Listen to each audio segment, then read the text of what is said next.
Welcome to Rosy's radio show, where books are devoured, crushes are validated, and opinions are delightfully unfiltered. Join for the giggles, save for the sass. Today we're kicking off our SJM book club, or Sarah J. Maas book club, with A Court of Thorns and Roses, better known as ACOTAR for many. I'm so excited to start this journey, this whole SJM Universe that we're going to be doing this year. And I have Kelsey Lang back in the studio with me. I'm so excited to have Kelsey with me today. Kelsey, thank you so much for being here. I'm so excited. I know we have been talking about this for a while now. So let's get into it. Thank you for being here. Pumped. Thanks for inviting me back. Yeah.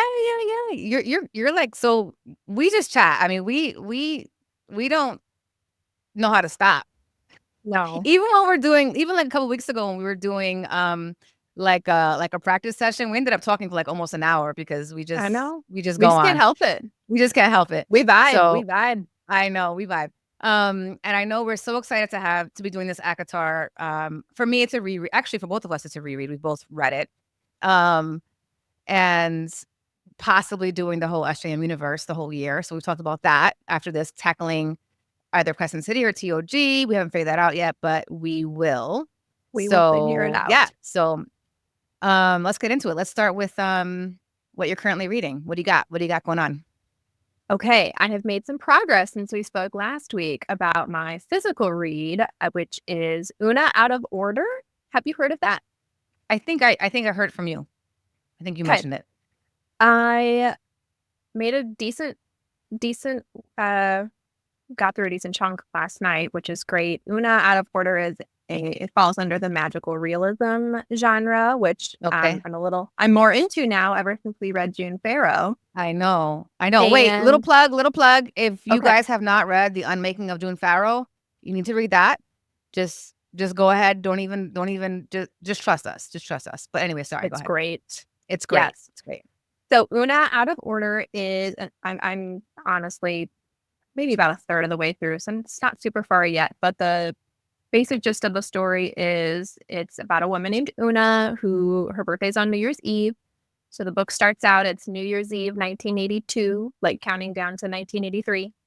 And she starts to feel really weird in her body as the countdown's coming to the new year. And then when she wakes up the next day, it's 32 years in the future.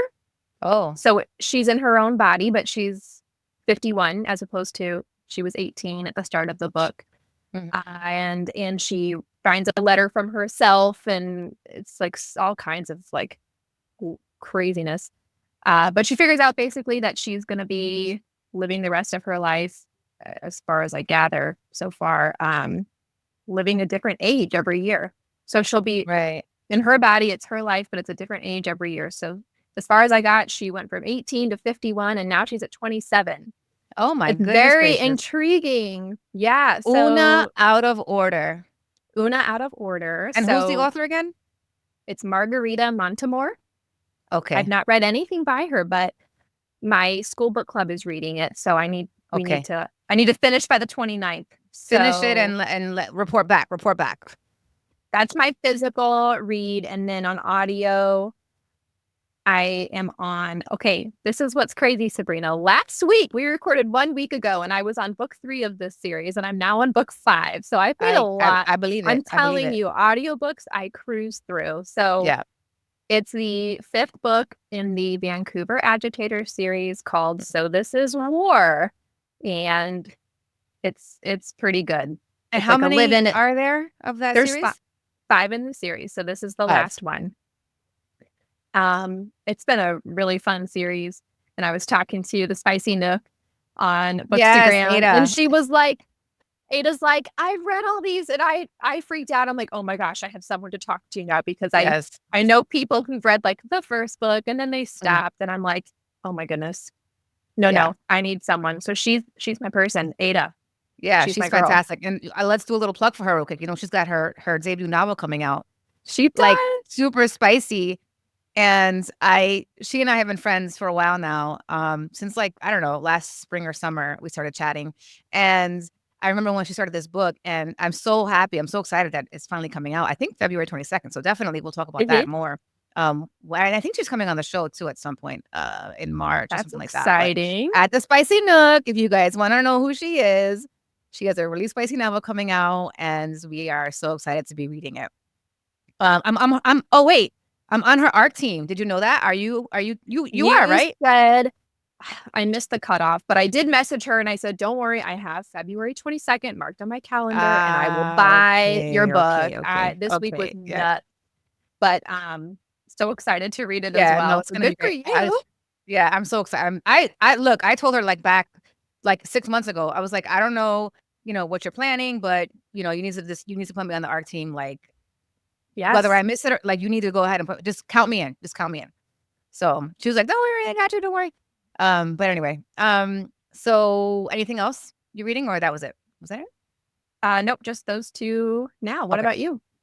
So I am, I was going to say sadly reading. No, I'm not sadly reading. I am only reading right now. I just finished my ACOTAR reread, not the whole series, just the first one.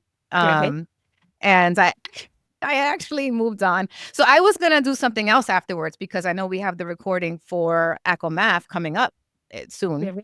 And I was like, well, I have to pace myself because it's month by month, month to month, like a book a month. So I can't move on. I can't I can't read the whole freaking series in 2 weeks, like I did the first time. So my plan was to read something else. But of course I got sucked in again. You couldn't resist. I couldn't resist it. Did you move on yet? No, and I'm very proud of myself. I actually have read.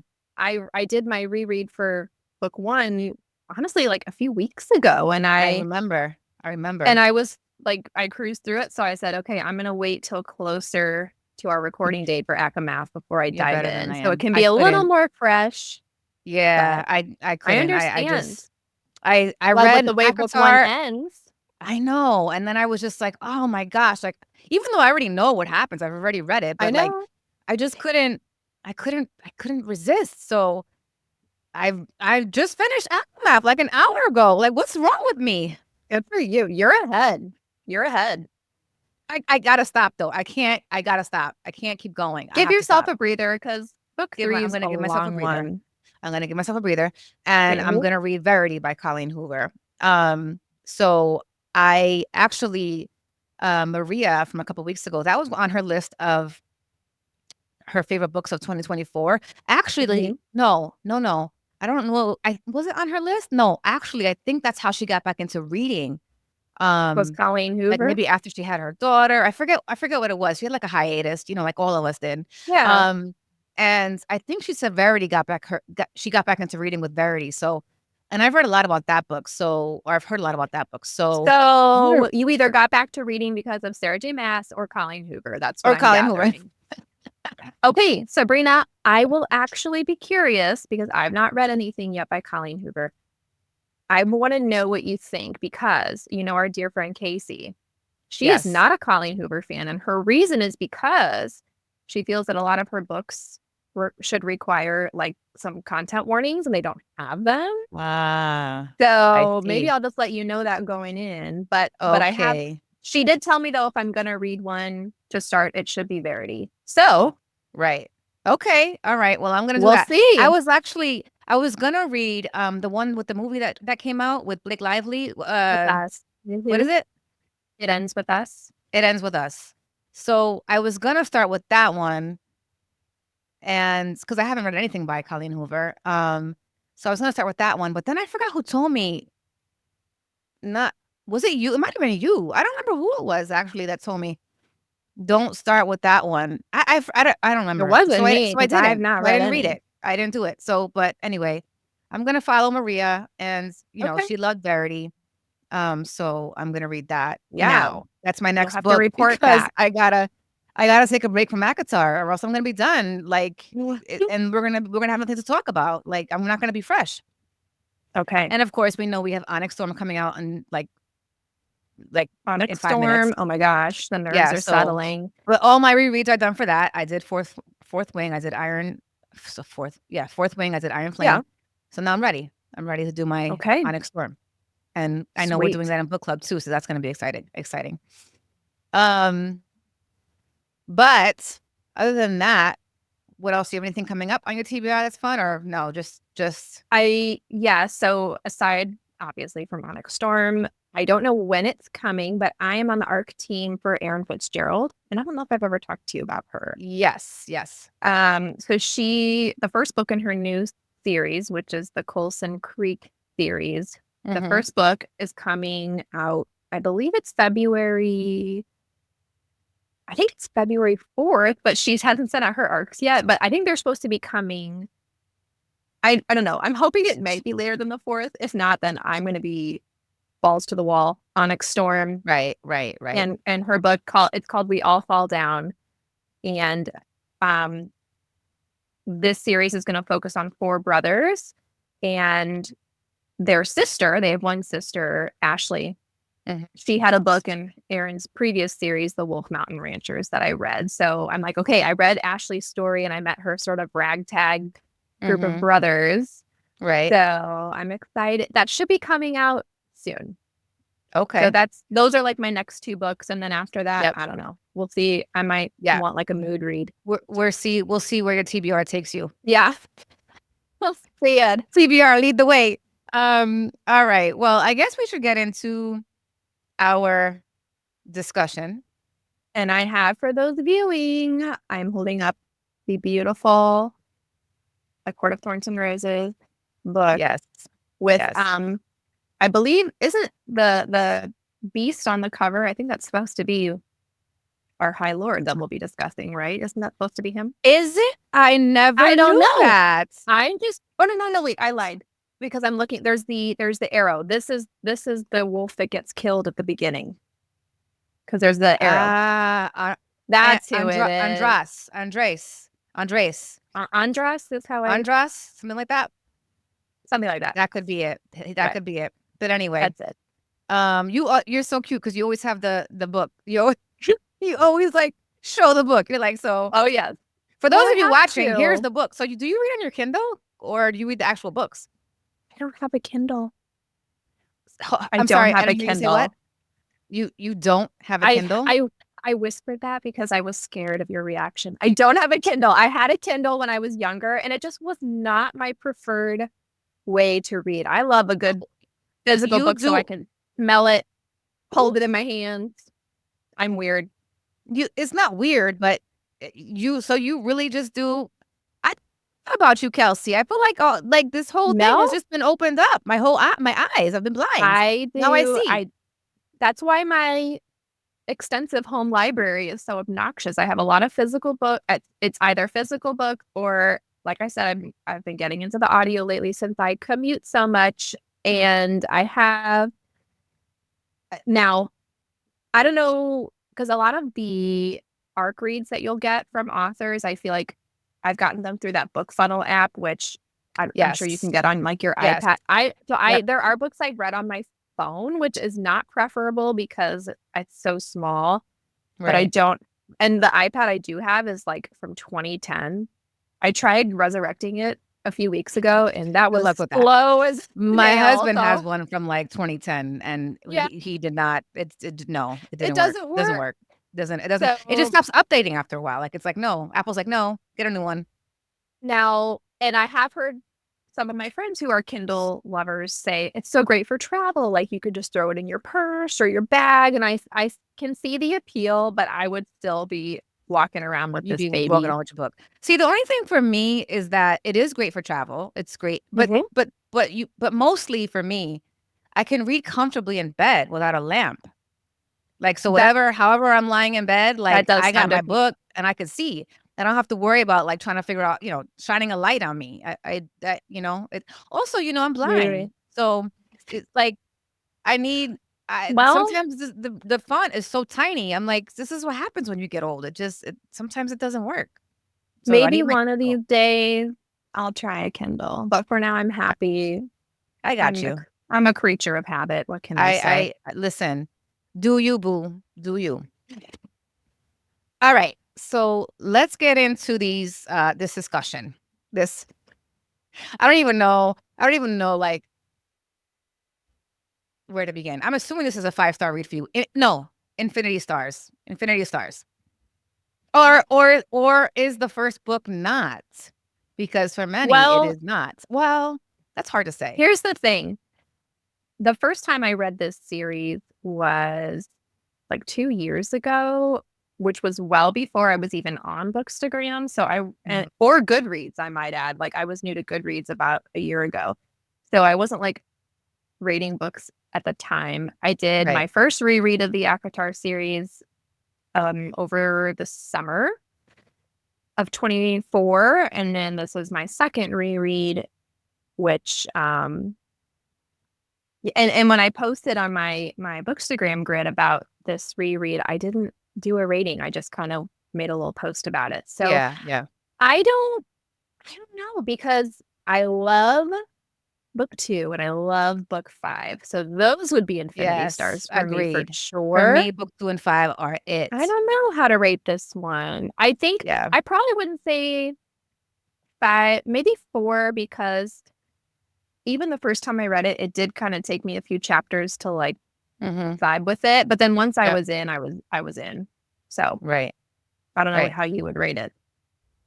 I think I probably would have rated it 5 stars. Actually, I think I did rate it 5 stars the first time I read it, but I think as I went along the whole series and started realizing what was really happening in the whole Mhm. series, it changed my view of the book. And, not that I mean, no reflection on SJM, like, it's Oh, a no. masterpiece. But it's just the storyline itself, cha it, uh the storyline changes a little bit. It does. It changes a little bit, and it just gets as excellent as this book is, it gets so much better, which is crazy to say, but it gets so much better. And so I think Yes. comparatively, when I'm comparing, book 2, for example, ACOMAF is like, what? Mhm.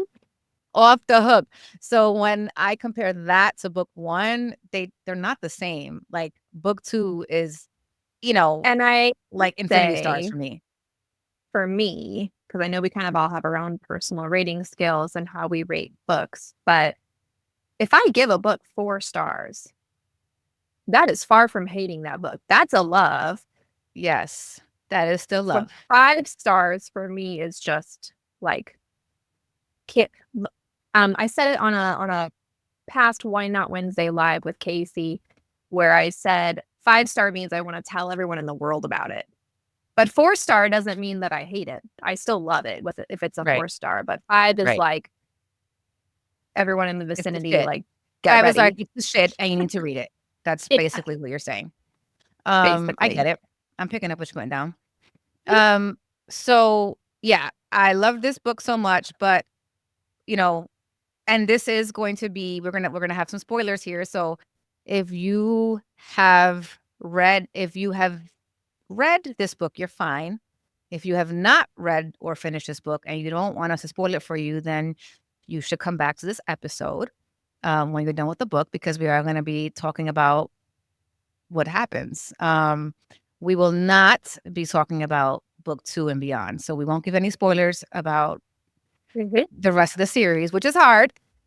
Just It's hard to so do hard, but we because I they all believe in us. blend and the whole storyline, it just is so good and it's hard to like not want to go on. But we're not going to do that. We're not We going are to do that gonna to you. practice some restraint. We're going to have some restraint. So we're just going to be talking about this book. And again, if you have not read this book, then you need to go ahead and go and come back to Yes. it. Um, so I guess I'll start off with the first. Well, let me look at my questions here. Um, how did you feel about Farah as a protagonist? Did you admire her? Did you admire her courage, or did you find her stubborn and reckless? Let's start with that. Okay. I don't know about you, but the first time I read this book, those early chapters when she's out hunting in the woods and all that, and going around her village, and we learn her family's really poor. I got sort of Hunger Game vibes. Like she reminded me Yes, of Katniss Everdeen, like yes, hunting to feed her family. yes. Um, And I just want to say real quick that this book, it does give hunger Games vibes to me. This book specifically, the book one. Mm-hmm. Even though it is not on the summary, it is not, SJM does not refer to the Hunger Games, but Beauty, it does. I think the summary does say, or it's kind of like a retelling, well, not retelling. It's It a doesn't twist say in on the Beauty and the summary, Beast, but it is, right? Like a yes. Beauty and the Beast type. So that in mind, keeping that in mind, it is kind of like a Beauty and the Beast, but really, there's a lot of Hunger Games, At least Hunger in the Games beginning. vibes in the beginning. Yes, go ahead. Sorry. Yeah. So again, I'm forcing my brain to think only book one, only book one. Yes. What did I think about Feyre? Yeah, I thought she was kind of badass because I mean, like, I personally would not want to go hunting deep into the woods, especially during the winter. I also know that desperate times call for desperate measures, and that that's literally the only way your family was going to survive. Right. And when she gets taken away to Prithian, like, that would be terrifying. And girlfriend just kind of went along with it. So Right. and as we'll get into, all the stuff with Amarantha at the end of the book, yeah, that girl was brave. Like, I would be chicken shit. Me too. I'd be so scared. I would be. So I'm the world's biggest chicken. Like, my family knows it. My husband knows it. I am not. Yeah. And I think I would literally die of a heart attack before any of this happened. Probably. I would just, me my also. heart would just stop working because I would be so scared. So, she's badass. I admire her courage. There were times where I found her stubbornness to be a crutch. A little bit later, you know, and we can come back to that. But there were times where I was like, "Girl, just And stop when being you so stubborn." compare, but when you compare Feyre to her sisters, especially at the beginning, she's like she Kate is compared to Nesta. She is, and she's the youngest, which is crazy. Yes. I will say though, again, book one lens, Nesta and Elaine interested me, and I'll talk more about them, I guess, when we get into our future episodes, because they're not really that prominent in book one. I mean, they're there, but they were interesting. But compared to the two of them, yeah, Feyre was sort of the most mature in some ways, not all necessarily. But. Right. Yeah, and as far as Nesta and Elaine, I remember. I don't think we're going to be talking about them too much in this episode because they don't really play a big part. But I will say that the first time I read this, I think, as most people do, I didn't like them. I was like, I don't like them. They don't help. They're not helpful. But as I reread it this time, I kind of felt like same still. They're not helpful. They're like, it's just like this time around. There were moments that Nesta kind of not stepped up, but in the beginning when Feyre was like, tomorrow, unless you guys want to freeze, I think she said, like, unless you want to freeze, there's no firewood, you need to cut firewood. Nesta went and did it. She was like, she told her, go and do it. Nesta went and cut the firewood, and she did it twice. She did it again without Feyre having to ask her. So there was a couple times in book one where I felt like I got to see Nesta specifically kind of showing up a little bit for Feyre. And I was able to appreciate her a little bit more as opposed to the first time around, which I just did not like them at all. And Elaine, she's just, I look at her, I just think she's like weak. I just she's just like a flower, she can't help who she is. She frustrates me, but it's more like, it's almost like she's like she doesn't know any better. She doesn't have confidence, and she doesn't have confidence. She probably feels weak. And I don't know. I just kind of felt like, whatever, girl. So we'll see, later on as the books progress. But I know that wasn't the question, so I don't know how we got talking about them. But I was comparing Feyre to her sisters. Yes. I do find her to be courageous, and her mother had asked her to take care of her family when she died. So I understand the that she was brave, she was courageous, and she felt like she had to take care of everybody. How does the novel portray the relationship between humans and fairies? I know there's a lot of stereotypes and prejudices. So, what, in your opinion, like how would you describe the relationship to someone between humans and fairies? Well, we know there's, all that history where I'm trying to recall if they used to live amongst each other and then they got divided. But I mean, there's definitely a divide Right. symbolically. As we have the giant wall that's literally separating Prithian, the Right. fairylands, from human land. But there's also like a symbolic wall in that they just don't engage with each other ever. The humans feel like, or I guess I should say the humans believe from what they've been told in history, that the fairies are just basically monsters and horrible creatures and murderers, and you're not safe if you go into the fairy realm. And I'm sure the fairies feel that the humans are inferior to them. Right. Yeah, I feel like, yeah, exactly. I feel like, in the beginning of the book, they talk about all the fairy stories and the myths and all these fables that have to do with fairies, and a lot of them is that they're just scared. They don't really know. They Exactly. think that they're scary. They think that fairies are scary and that they kill humans, and that's kind of it. They don't really like. They just, they're all bad. All fairies are bad. Except for remember those children of the blessed, The children of the blessed, exactly. who are like the fairy supporters. And I know Feyre and her sisters kind of ran into them when they were in town that day. And the children of the blessed, who are humans, are also looked down upon. Right. The other humans consider them just crazy, I guess, in a way. Right. Like, how could Like you support these fanatics. murderers? And they're kind of Yeah, like, they're fanatics. fanatics. I think it's the word that they use. They call them Yeah. fanatics.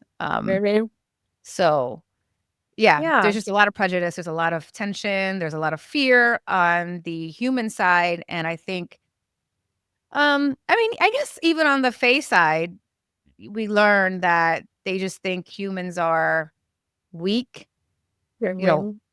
frail, and dumb. Pretty much.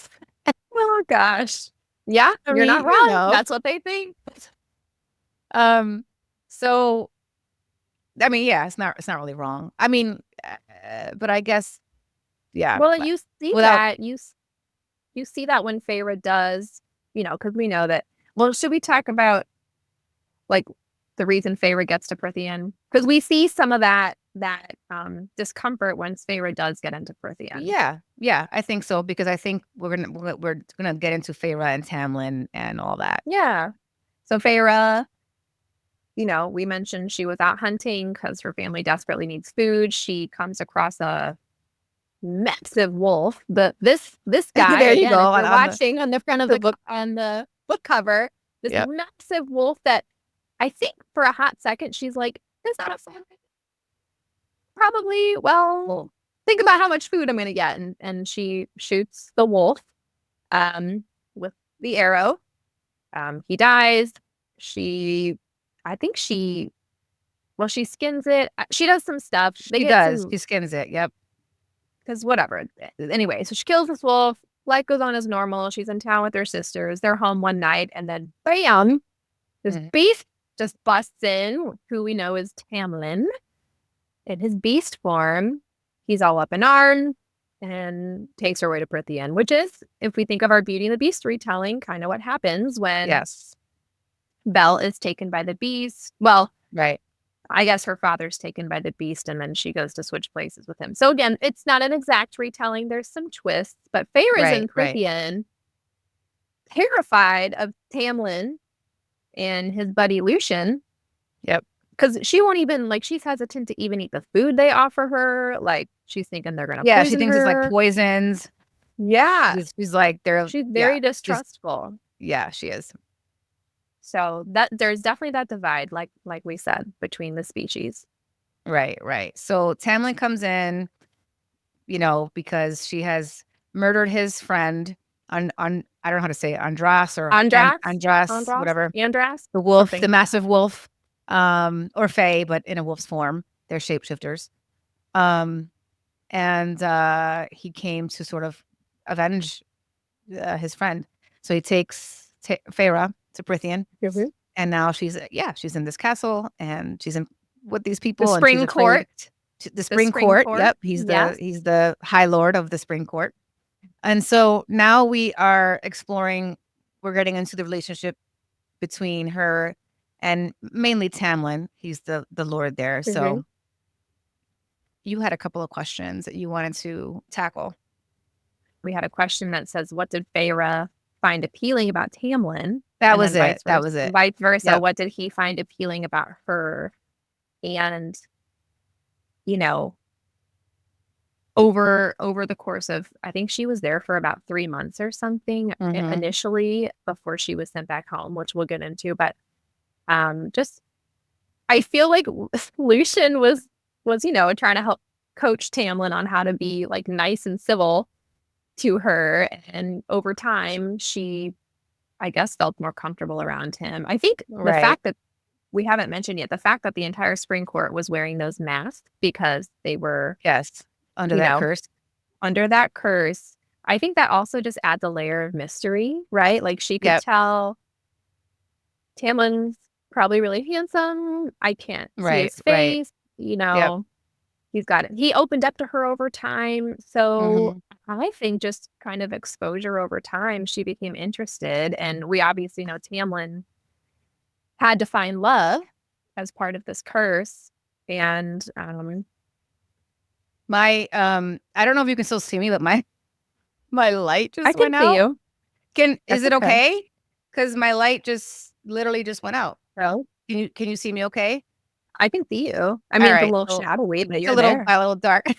My light just like went out, and I was like, "Oh my gosh!" Anyway, sorry if you guys are watching. If I got a little darker, but that's okay. We'll keep going. What did you think about the two of them and just how because they spent a lot of time together? It's like he was trying to take her on little outings so they could be alone. And I loved them like together. I was, we always talk about a happy ending, happily ever after. I was rooting for them. At first, obviously I was afraid. I was like, this beast. I was afraid of him. But he was starting to show himself, and I kind of felt like I like him, and I like him for her. Like I want them to be together, and he's taking care of her family. Let's not forget that. Yes, he did. Poor, and she was out there hunting for her family, for her father and her sisters. And once Tamlin took her away to Prithian, she was scared for them. She was like, they're gonna die because they don't have anyone to take care of them to hunt for food and stuff. But Tamlin assured her that they were taken care of, and they were. He put them in a home, like a mansion. They had like all this, like these riches, and they had food, so they were well taken care of. So I just, oh my God, he's such a good guy, or a fae, or whatever you want to call him. And I was so happy for them, and I wanted it to work. I was rooting for them from the beginning. I was rooting for them, and obviously with SJM's character development, which is always excellent. It was a slow kind of burn. It was a slow. He hated Tamlin. She was afraid of Tamlin. I don't think she was really ever afraid of him. Maybe more just nervous about being there in Prithian, because she didn't really understand, the magic there. Well, and she knew. Yeah, she didn't know about the magic, and she knew. He told her this, but she came to believe, she was safe within the walls of the Spring Court. And he said, like, you can go free if you want, but good luck in that forest. Like, there's worse things than me out there. And so I think she was like, okay, yeah, like he is sort of my protector. And she got to know kind of about him and the fact that he never wanted to be High Lord, and how his family was murdered, and how his parents were mates but horrible together as a couple. And I think a turning point for just how she viewed him was the scene where Tamlin brought in that fairy who had his wings cut off by Amarantha and he was Yes. dying, and Yes. she got to observe how he, she remarked something about, wow, a High Lord is Right. taking care of this fairy, and that made me sad. I know. But he was so gentle. I know. And yeah, he was so gentle. And, Fair was like, it was so sad. She told him, you'll get your wings back. And the fairy was like, you promise? And she was like, yes, even though she and both Tamlin both knew that he was dying and he was wasn't. dying. So, but they were there to comfort him. And yeah, Tamlin kind of, he was gentle, he was soft, he was caring. And I was just, so excited for Tamlin and Feyre. Like, Yeah. just like I And love them both. that cute little like scene, and when they were in the pool of starlight or whatever, like he was like, "Hey, girl," and she's like, in like the maybe fields or whatever. Like the first time he kissed her. That was okay. Well, hang on. We had I may be misremembering the order, but we had their little moment in the starlight pool. Their kiss wasn't that on. It wasn't Callan Nye, because that's when she met. No. What wasn't it? Just like the summer solstice, or I can't remember what it was. Some sort of celebration. But they were having a party.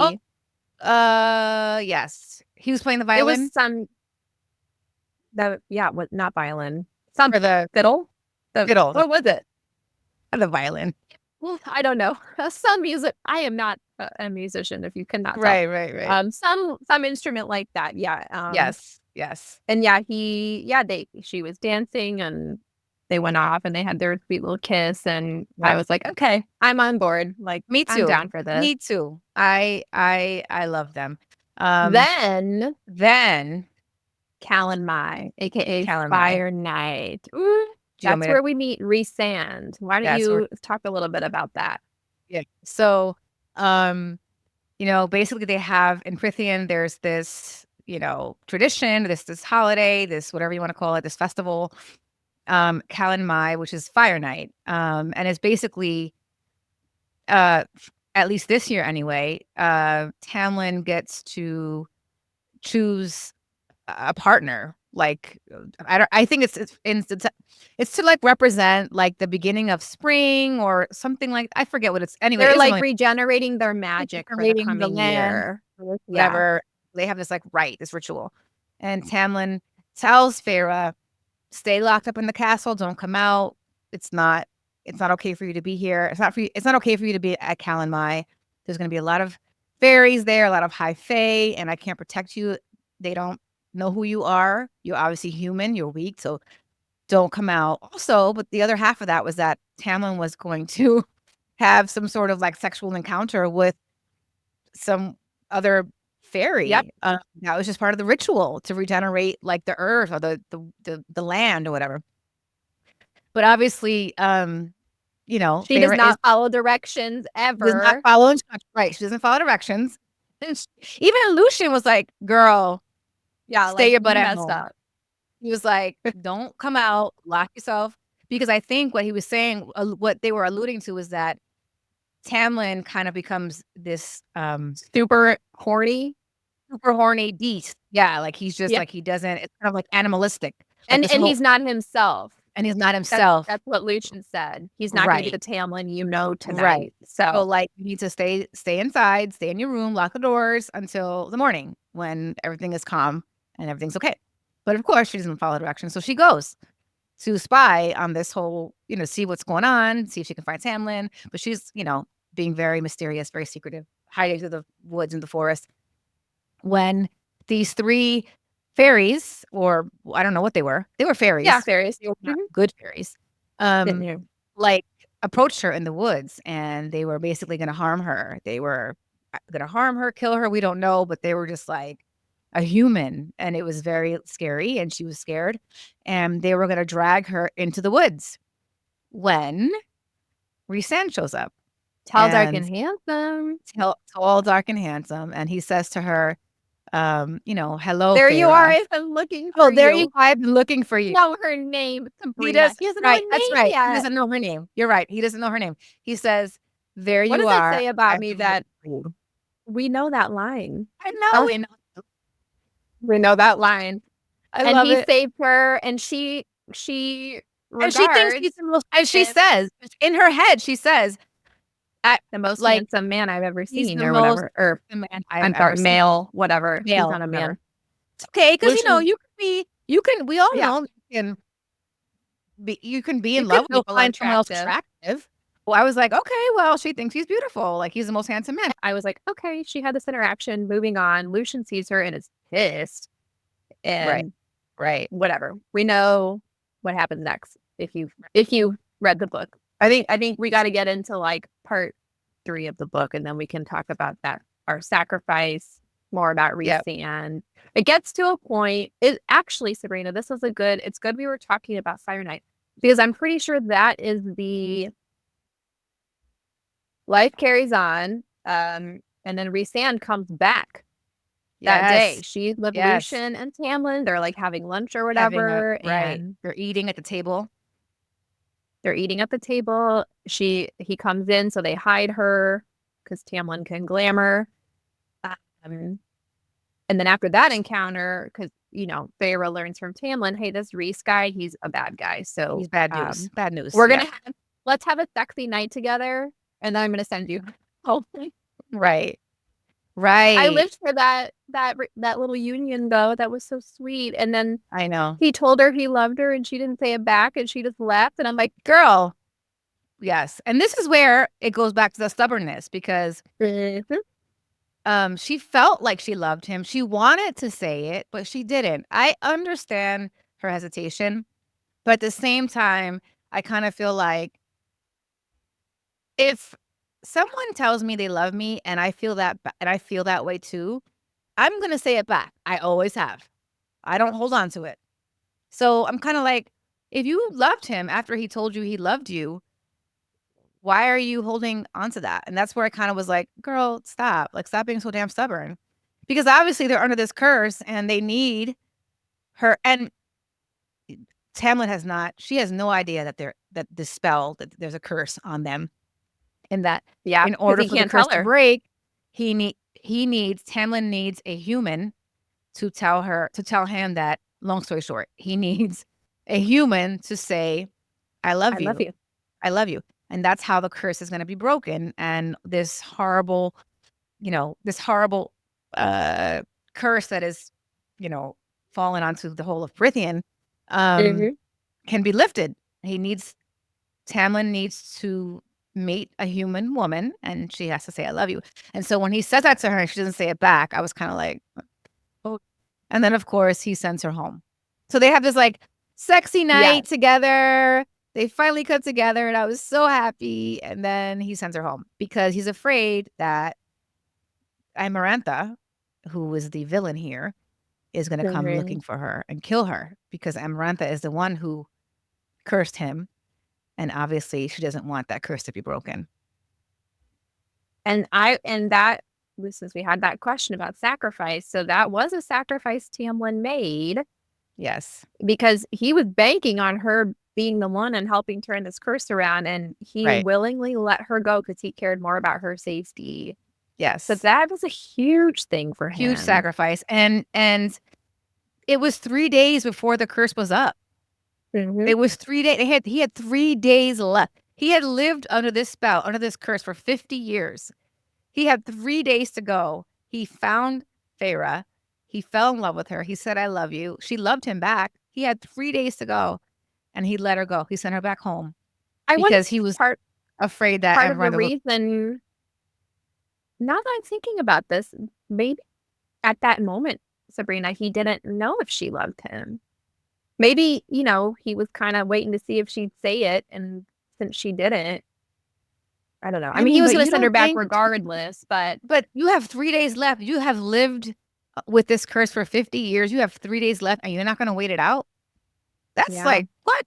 Why are you sending her back? You have 3 days left. Give her. She's going to say it. You guys just had this night together professing your love. And I mean, she's going to say it, like, but I guess he was so, and this is one of the things that one of my issues with Tamlin, which we can't talk about too much here, but fear. I think he wants to control, and he lives with a lot of fear, and I think his fear drove him to send her back home, and therefore damn the rest of Corinthian forever, because the Well, curse was and not knowing all the horrible things that happened to his family, like his family that was killed, he loved Feyre, and he probably he didn't want that happening to her. yeah. But now we get into this next part we're going to go over real quick. So Feyre returns home. She sees her family. They're doing well and thriving. Although Nesta, curiously, remembers everything that happened. No one else does, but Nesta, she's amazing as a character. Right. Yep. She knows everything that happened. Feyre tells her everything. And then when a local girl in the village gets murdered suspiciously, Feyre's like, I need to go back.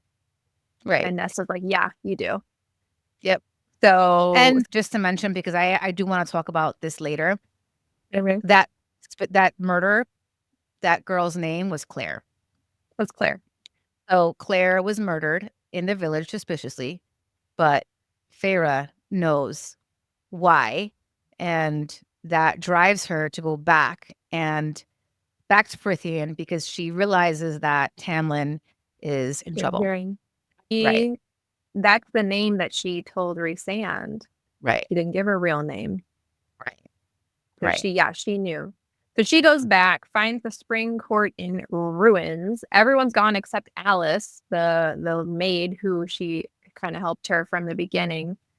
She forces Alice to tell her everything. She knows the truth of the curse and Amarantha, and then she goes under the mountain. And let me tell you, like the last third of this book, that is what I binge read in a day.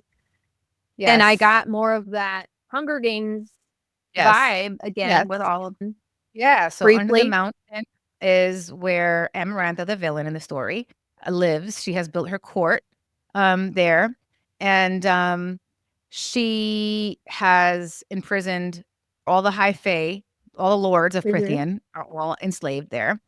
And she's just a horrible, I don't want to say she's a female, fairy, whatever you call her. And she's, Rhysand is there, Tamlin is there, and she, part of the curse was that she wanted Tamlin to be her lover, and he rejected her. And so that's why she put him under the curse in the beginning. So now that he sent Feyre home and the curse has expired, the 50 years has expired, he's there. So he's basically seated right next to her near the throne, and she has him, he's a slave. He's her slave now. And now Feyre is going to save him, and she goes under the mountain. There's a lot of horrible things happening there, and she's just a little weak, human, frail girl that goes to save her love, and she wants to tell him how she feels, and because she didn't get to tell him before. So she approaches Amarantha and tries to make a actually, no, I think she tries to get Amarantha to, I don't remember what she said, but I think Amarantha offered her a bargain. Yeah. And said, if you pass my bargain, if you pass my tests, I will release Tamlin. And so the bargain then, it's 90 days, I think it is. It's one a month for 3 months. She will have to pass a test. Obviously, they're very difficult ones that are meant to kill Feyre. But she says, if you can pass each test over the next 3 months, once a month, I'll let him go. And so that's kind of now solve my riddle. Or solve my riddle. She gives her a riddle and says, solve it and I'll release him. So that's it. The bargain is a test a month, each one, if Feyre has to pass, or solve the riddle. So she tells her the riddle, but Feyre can't solve it. So now Feyre is in a dungeon, in a cell, and awaiting her first test. Yes. And now we kind of get into Rhysand a little more, because now we know that Rhysand is helping her. So I guess, do you want to jump into why do you think Rhysand chose to help Feyre? Yeah. And I will say, thinking back to the first time I read this book, Rhysand seemed a little odd to me during this point in the book. Because I didn't know at first. I'm like, why is he helping her? Like, all he's done is ridicule her. Right. I don't know if he's, maybe he's just trying to get back at Tamlin, but like, I didn't get initial vibes that like he actually cared about her. I didn't really know what his angle was, but probably by the end, I thought he's just trying to get under Tamlin's skin because he enjoys doing that. Yeah, because they have a lot of there's a lot of history there. They hate each other, which we won't talk about because it's a lot. But they have a lot of bad blood. I think we should also mention that when Feyre and I had this was one of my issues with Tamlin. When Feyre went under the mountain to save him, he didn't even acknowledge. He didn't do anything. It was like a blank stare. She thought he was under a spell because he didn't acknowledge her. He didn't say a thing. He was like mute. So she was talking to Amarantha, and the whole time Tamlin was like, just like, "Hello, are you alive?" He didn't even say to try to help her. Not once. Throughout all the trials, throughout all the tests, not once did he try to say anything to help her, to bargain with Amarantha, to beg Amarantha to help Feyre. And he knew why she was there, to save him. And not once did he step up to help her. And I was like, what are you doing? People felt that way. I will just say, because, Tamlin makes decisions that we don't always understand. But I do think in a way he maybe thought that was protecting her. I just wonder if he thought if I show even a sliver of emotion or recognition, Amarantha's going to kill her. I'm not saying that was, the decision people wanted him to make, but I do just wonder, trying to play devil's advocate, if he cared about her that much. But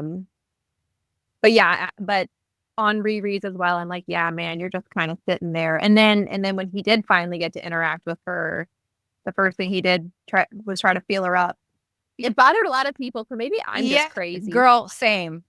Because she wanted I was the same thing. But now I'm like, yeah. But afterwards, I was like on my reread, I was like, no.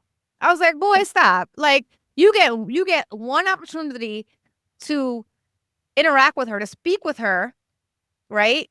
On the DL, because Amarantha didn't, we don't think Amarantha knew what was going on. They were kind of hidden. He only had a few minutes. Instead of trying to help her, save her, get her away, do something, he kissed her. He was trying to kiss her. Like, he was trying to like have sex with her. I was like, what are you doing? Rhysand jumped in, and that was when so he sent Tamlin away, and then Rhys kissed her, and I was like, whoa, what? He was trying to make it look like he was the one touching her, right? But I was like, whoa, okay, Rhysand, okay, yep. And let me say real quick, we might have skipped over this because I think at this point we're getting closer to the third. I think I may have my timeline wrong, but I want to say we are approaching the third trial. The 3 months, it's the last test. She has passed the first 2. I need to go back to the second one real quick. The first one, well, I'll just say the first one, they were placing She was badass. She was badass. And the whole, like, everyone under the mountain, they placed bets. It was like a game to them. And everyone bet against her. The only one who bet for her, the only one who had their money on her was Rhysand. Okay? He was the only one. He had his money on her, the little human, against all these, horrible monsters. The second trial comes, and we all know that he helps her because she can't read. So he helps her pass the test. But when she passed that second test, she was broken. She was broken. Amarantha broke her, even though she passed it because she had Rhysand to help her. But when the test was over, I think she like fell to her knees and she was about to start crying. And Rhysand, we know, can break into minds and speak into minds, mind to mind. And he broke into her mind and he told her, girlfriend, in my this is how I'm listening to it. Like, don't you dare. Don't you dare show weakness. Don't you dare cry in front of her. Stand your little butt up. Look at her in her face. I think he even said, count to 10. Look at her, count to 10. And then you walk away. Don't you dare cry in front of her. And that to me showed Rhys's hand a little bit. Because I was like, it's one thing to help Feyre during the trials because maybe there's money to be made or not made. Maybe it's just a game. You know, that it's games to them. It's all games. So maybe it's just all a game to Rhysand. We don't really know what his angle is in all of this. But when he told Feyre to stand up and not break in front of Amarantha, and he told her, do not cry, stare her down, do not cry, and then walk away. And that was mind to mind. That was a private moment. I was like, what is his angle here? Because that was not for the court. That was for Feyre. That was to give Feyre, that was so that Feyre would not break. So when that happened, I was like, what's his angle now? Because now I don't feel like he's playing games. It feels more personal now. And he didn't have to do that. He didn't have to help her not break because she was breaking in front of Amarantha. Then so wait, the third task was why am I blanking on the third task? The third task was when she had to stab the 3. Oh, the most important part. Right. Yep. So we get through that. If you've read the book, you know what happens. She figures out Tamlin has the Heart of Stone, so she stabs him. And then chaos ensues. And since we were just talking about Rhys, especially on my rereads, I'm like, man, like it was obvious he had an angle, even though on my first read I didn't know what it was because he like crawled to her when she was being absolutely tortured by Amarantha. Torn apart by Amarantha. Like her body was broken and Rhys, she was all you could think about. But Tamlin destroys Amarantha because she solves the riddle. Finally, I will say, I didn't know the riddle. And then when I figured it out either. Or when it was revealed, I was like, oh, yeah, I guess that makes sense. But I am not your girl who's going to figure out that type of stuff. So Feyre solves the riddle. Tamlin destroys Amarantha. But she's dead. Like, she died. Like, she died. Amarantha killed her. And then all the High Lords gave their little drop of power. Yep. So what did you think? Our question was, or one of our other questions says, were you surprised by how the story ended with Feyre's transformation into a High Fae? I guess I didn't expect that, but yeah, I didn't expect it. I mean, I was, I did have the question because obviously I want her and Tamlin to be together, and he's a Fae male, he's immortal. And she's mortal. So how are we going to solve this? That is a question throughout the book that I had. I think it was brought up a couple of times, but so I was wondering how that was going to get solved. But I didn't really know when it was going to happen. I mean, I guess I assumed, but I didn't really put too much thought into it until it happened. It happened. When each of the 7 lords came and dropped the little power into her to resurrect her and make her High Fae. So I was happy. I mean, look, that was a happy ending for me. I was like, she's gonna live. Like, they just resurrected her. Now she's a High Fae. It reminded me of, I'm only bringing this up because I name dropped Twilight last week, but it reminded me of when Bella, like, they turned her into a vampire because that's the only way she's gonna survive. Right. Because she was so broken as a human. And it's kind of like, Feyre, the only way you're gonna survive is if we make you High Fae. So here you go, girl. And I do think that SJM takes, and I think that she says it, like, she takes from a lot of stories, I think, for this book, for this whole series. She does. It's not, she draws from a lot. But the way she spins it, the way she puts her own stamp on it is just fantastic. It's like, my gosh, there's no words the way she spun it. I think it was just excellent storytelling. It's an excellent story. in its own right. There are a lot of pieces of other stories and myths and stuff in here, but I think the way she tells the story is so original. It's just such a I great agree. story.